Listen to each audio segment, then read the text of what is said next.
Welcome to the first episode of the Stevens Group podcast, where we dive into stories, strategies, and secrets and help you navigate the world of real estate, investing, and home ownership. I'm your host, Chris Stevens, and today we're going to be talking about one of the most important but often overlooked parts of buying, selling, or investing in real estate, the legal side. Joining me is Jeffrey Marks, also known as the Louboutin Lawyer, an experienced real estate attorney who's seen just about everything when it comes to property deals, from smooth closings to deals that fall apart because of an overlooked detail. We'll talk about the biggest pitfalls to avoid, how to protect yourself in a transaction, and the legal trends every buyer, seller, and investor should know about. Let's jump in.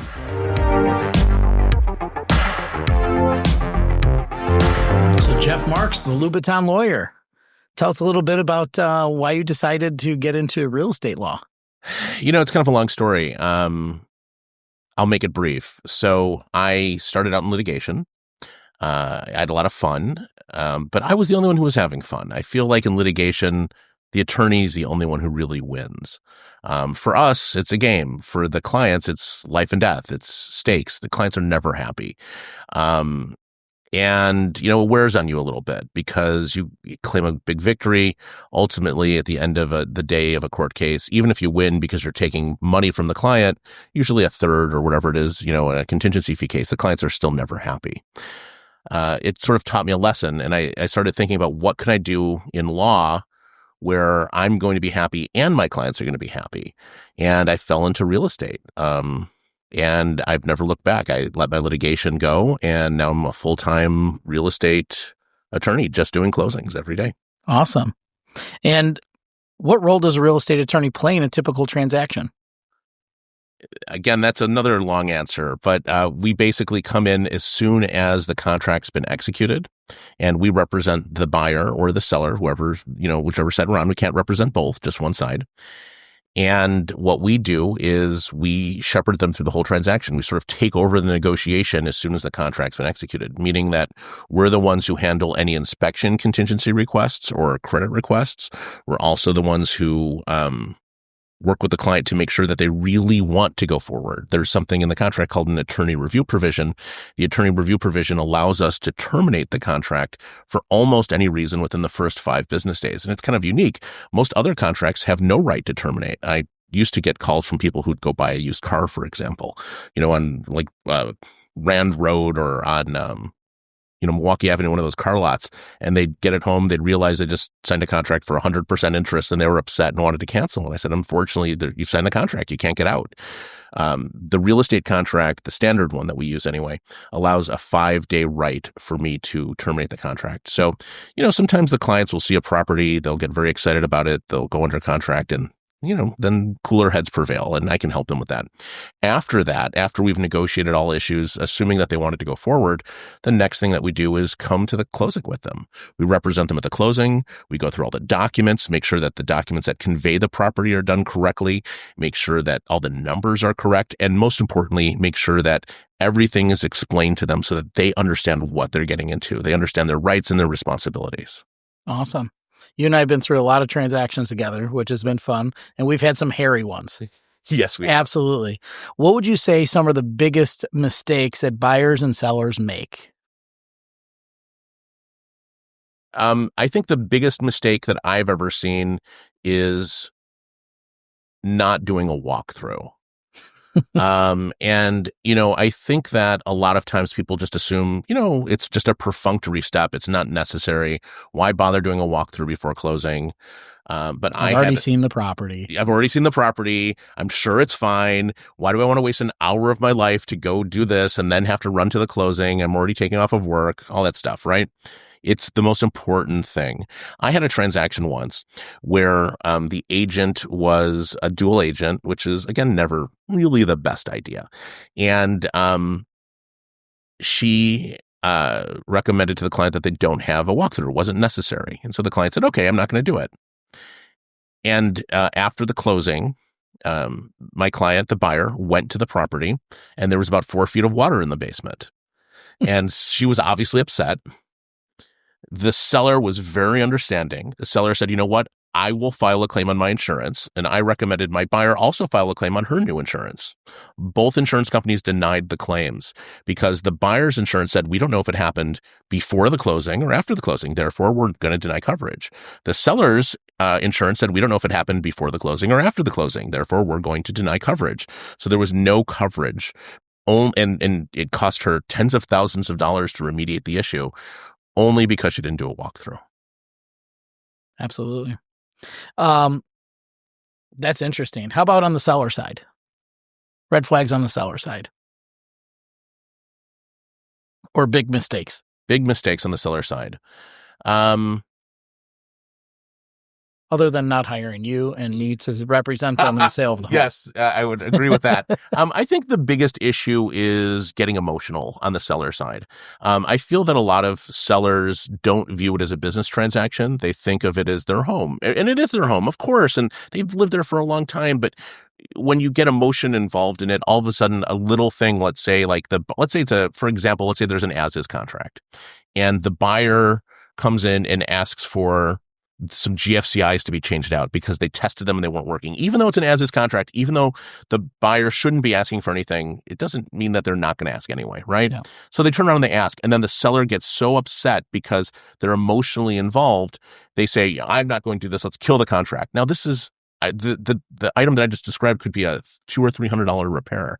So basically what they're doing is, despite their own best interests, they're killing the transaction. So I feel that that's the biggest issue on the seller side, probably more than anything. Absolutely. Emotions get involved instead of acting rationally. Correct. What legal traps do real estate investors, we work with a lot of investors, landlords, what type of real estate traps do real estate investors and landlords often miss?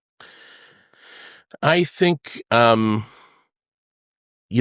biggest issue that I typically see is, there's a couple different issues. I think from an investor perspective, if they're buying a property and they're going to rehab it, making sure that they really understand what costs are going to be involved. I've had a number of clients over the years that, want to do these fix and flips. Of course, it was very popular for a long time, especially when the market was less expensive than it was now, or than it is now. And they'd go in and they think that, I can get this very expensive. Well, they get a hard money loan, right? Which has abusive terms, right? They're paying 12%, 13% interest only loan for sometimes 6 months, 9 months, 12 months, and then it balloons. So they have to have all the work done by then. But sometimes the costs balloon too. And then other times they have issues with getting permits and, getting things signed off. And all of a sudden now the bank's breathing down their neck and say, you have to pay us, but they're not ready to sell. Or they've put all this time into it. They decide, I want to make this my, my masterpiece. And instead of really, building the house to the market, what they do is they build a more beautiful house with beautiful windows and beautiful finishes. And they spend all this extra money, but they're never able to recoup that. Yeah. I think from a landlord perspective, the biggest issue that they have is that they don't pay attention to whatever local ordinances are out there that govern how leases work. And again, they start getting themselves into trouble. So you can, usually as a landlord, your margins are relatively razor thin, especially on a single family house. You're more or less, maybe you're making a little bit of cash flow, but really you're paying off your mortgage, right? And you're building equity that way through the tenant. But if something bad happens, if you have a bad tenant and all of a sudden you don't get rent for 9 months and you have to evict them and spend $5,000 evicting them, you've just lost, years worth of profits. Yeah. So those are the kinds of issues I think affect probably investors. Not screening them properly and screening, or just, making sure that you follow the correct, statutes. Like, for example, in the city of Chicago, they have a lot of rules about, disclosures and things you have to provide. If you don't provide the right disclosures, for example, about, let's say, like the cost of what it is to heat the property, then you as the landlord have to pay the heat for the entire term of the lease. I mean, it's ridiculous. Yeah. And so there's a lot of little traps. And so having professional representation, whether it's by an attorney or by an agent who really knows their stuff, is very, very important, especially for a novice investor. Yeah. Are short-term rentals like Airbnb changing the legal landscape? Yes and no. The problem is that, I think we're in a world where Airbnb is slightly waning. A lot of municipalities no longer, it's not to say that they don't allow it, but they regulated, like the city of Chicago, for example. It's very difficult to do an Airbnb in the city of Chicago. You have to get licensed and follow a bunch of rules, and it's very difficult. The other issue, too, is that the properties that are usually most desirable as an investor to Airbnb would be, for instance, condos or small units.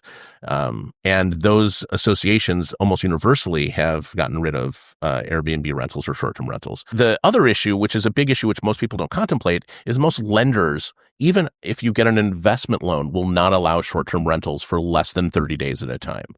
So then it really limits who you can rent to. So you're renting more to, let's say, like traveling doctors or traveling nurses as opposed to vacationers. So if you're going to buy let's say you're going to buy a property near O'Hare. So let's say in Rosemont, right? Yeah. And it's going to be a 6-flat and you're going to pay cash for it. That's a perfect Airbnb. Yeah. But those are very hard to come by. Yeah, exactly. All right. Let's talk about technology. How is technology changing the way real estate deals are being handled and how it's affecting making any changes in your business on the legal side? So the biggest change is remote online notarization. And that's been fantastic. So we used to make the clients, for example, on the sales side, the title companies during COVID have asked that sellers no longer come to the closings. We no longer all sit around a big table.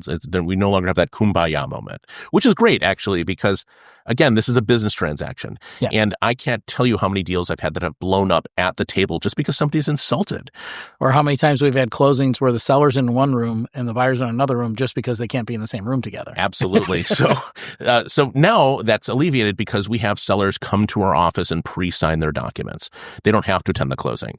The problem is sometimes it's not convenient for a seller to come to my office. Now, I have multiple offices. I have a Chicago office, I have an Arlington Heights office, but sometimes it's just not convenient. Or they've already moved. They moved out of state, out of the country. Illinois used to be very difficult when that happened because Illinois did not allow online notarization. So what we'd have to do is send them to a trusted notary or hire a mobile notary or something of that nature. Now, since the end of COVID, Illinois has instituted something called remote online notarization, which allows them to notarize or have their documents notarized via an online webcam chat. It seems a little bit bureaucratic and obtuse, but basically they have to be on a laptop with a webcam. They have to show a picture of their ID, and then they basically sign electronically, and it's being witnessed by somebody in a little webcam window, and they record the whole transaction in essence, and you could view it for up to 5 years just to prove that they were really the ones who signed it. That's awesome. And that has made life so much easier. Yeah. Especially so many people moved out of town prior to the closing, job transfers. We have this all the time happening with job transfers. And we no longer have to rush them in before they move to get the document signed. Yeah. So now they can do it on their own time. Yeah. All right. Moving on. What's your best advice for someone buying their first home? Get an inspection. Go to the inspection. And really make sure that this is something that you can afford. I feel that a lot of people, when they get to the closing, when they're a first-time home buyer, are surprised. They don't know why they're getting charged certain fees, what the costs are.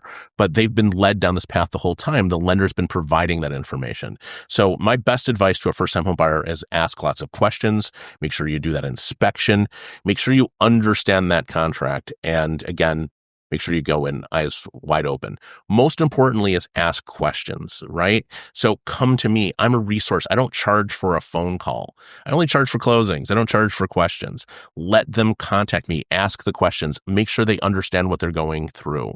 And as long as they understand what's going on, then it's a smooth and easy transaction. Great advice. Absolutely.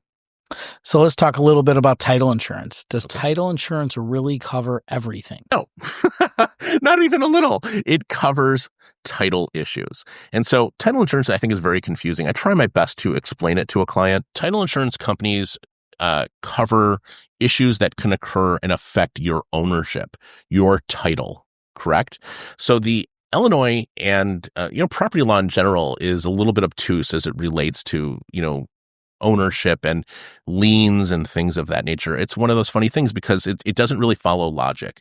But there's certain debts that don't just follow an individual, they also follow that individual's property. So, for instance, a mortgage is attached to a property, right? It's a lien on title. It's a lien on somebody's property.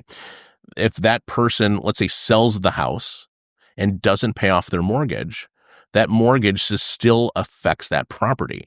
So that mortgage holder could then foreclose on that mortgage and take the property away from the new buyer. So when you have a transaction, there's a couple different types of deeds that can transfer the property. There's a quitclaim deed, meaning that you're taking the property subject to everything that's already on title. Then there's what's called a warranty deed, meaning that the seller is warranting to you, the buyer, that you're getting title clean and free of all liens and encumbrances. And so things like mechanics liens, things like mortgages, those are all covered by title insurance. So if any of those things come up after the closing, that's what title insurance covers. But even more than that, title insurance covers your property ownership in the sense that, let's say somebody comes and knocks on your door and says, hey, that back 15 feet of the property, that's really mine.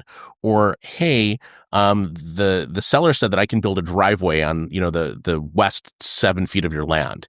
That's all covered by title insurance. And so or even the village, let's say the village says your house is 5 feet closer to the street than it should be or legally allowed. You have to move your house back 5 feet. Obviously, it's a ridiculous scenario, but that's what title insurance is for. And I have had multiple title claims over the years. In fact, I have several ongoing title claims that I'm helping people with right now. Yeah.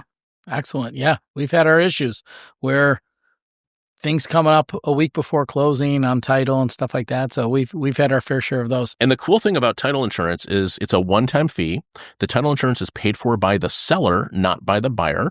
It doesn't insure the seller, it insures the buyer. The whole idea is that you're getting a warranty deed. Remember, I explained what a warranty deed was. The warranty deed is a warranty by the seller, but you don't really want a seller's warranty because the seller is going to disappear. They're going to go buy a house. They're going to move to a different state. They're going to spend that money you've just paid them, the buyer. Yeah. So where do you go if there's an issue? You go to the title insurance company, which backs up the warranty of the seller. And so that's really important. Again, so the seller pays for title insurance and it lasts the entire time the buyer owns the house. There's never additional premiums or anything like that. Awesome.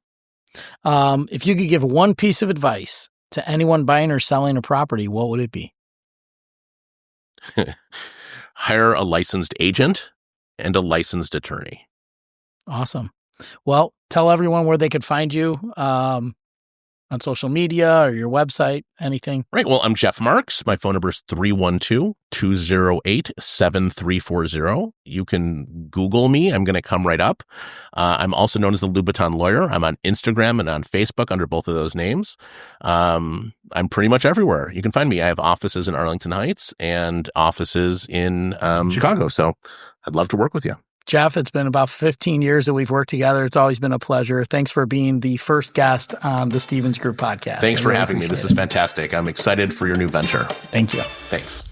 That's it for today's episode of the Stevens Group podcast. A huge thank you to Jeffrey Marks for sharing such valuable insight on the world of real estate law. If you're buying, selling, or investing, remember, a little legal knowledge can save you a lot of headaches and sometimes even save you the deal. If you'd like to connect with Jeffrey or learn more about his work, you can find him as the Louboutin Lawyer on Facebook and Instagram. Thank you for tuning in. If you enjoyed today's episode, don't forget to subscribe, leave a review, and share this with anyone who's thinking about making their next move in real estate. Until next time, I'm Chris Stevens, and this has been the Stevens Group Podcast.